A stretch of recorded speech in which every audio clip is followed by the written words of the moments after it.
Allowable costs are governed by a set of regulations called the cost principles. The specific regulations that you must follow are determined by your type of organization. For example, state, local, and federally recognized tribal governments are subject to regulations included in 2 CFR Part 225. This regulation replaced OMB Circular A87. Nonprofit organizations are subject to regulations contained in 2 CFR Part 230. This regulation replaced OMB Circular A122. For institutions of higher education, cost principles are spelled out in Regulation 2 CFR Part 220. Higher education cost principles used to be contained in OMB Circular A21. Let's look at the 5 basic criteria for costs to be allowable to charge a federal award.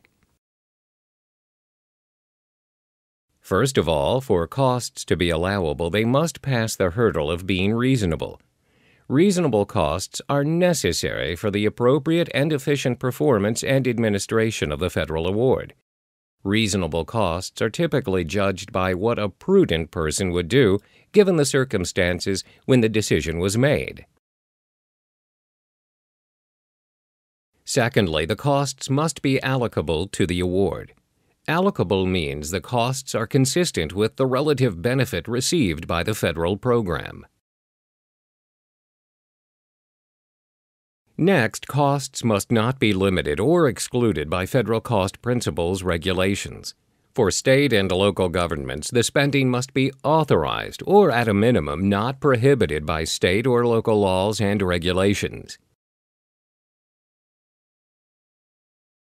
Finally, costs must be adequately documented to be allowable.